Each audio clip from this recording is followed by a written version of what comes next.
یہ رمضان کی ایک گرم رات تھی۔ سن 624 عیسوی کا وقت تھا۔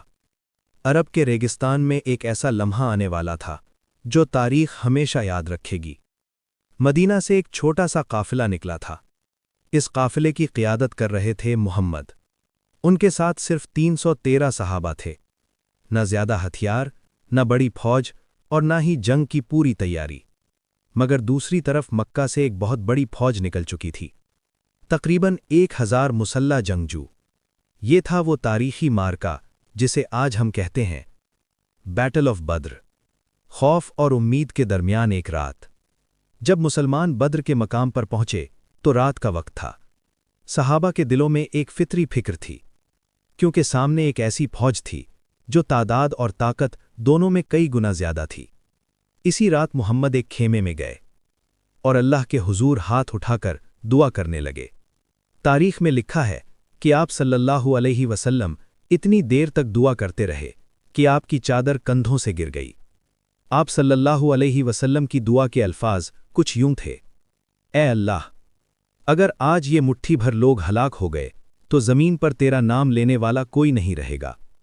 یہ الفاظ صرف دعا نہیں تھے، یہ ایک نبی کا درد تھا اپنی امت کے لیے۔ وہ لمحہ جس نے سب بدل دیا۔ صبح کا وقت ہوا۔ ریگستان میں سورج آہستہ آہستہ طلوع ہو رہا تھا۔ مسلمان صفیں بنا کر کھڑے ہو گئے۔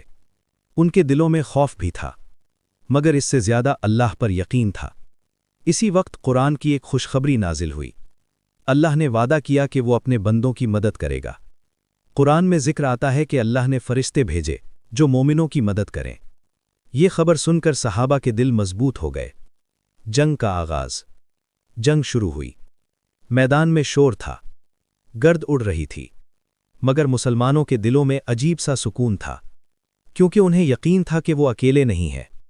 یہ صرف ایک جنگ نہیں تھی، یہ ایمان اور غرور کے درمیان مقابلہ تھا، کمزور مگر کامیاب۔ کچھ گھنٹوں کے بعد میدان کا منظر بدلنے لگا۔ وہ فوج جو تعداد میں کم تھی، آہستہ آہستہ غالب آنے لگی۔ آخرکار مکہ کی بڑی فوج کو شکست ہو گئی۔ یہ ایک ایسا لمحہ تھا جس نے عرب کی تاریخ بدل دی۔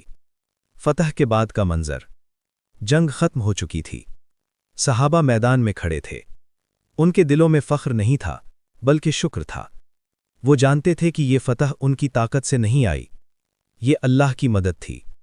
اس واقعے کا پیغام: بیٹل آف بدر ہمیں ایک بہت بڑا سبق دیتی ہے کہ جب انسان اللہ پر سچا یقین رکھتا ہے تو کمزوری بھی طاقت بن جاتی ہے، اور جب اللہ کی مدد آ جائے تو ناممکن بھی ممکن ہو جاتا ہے۔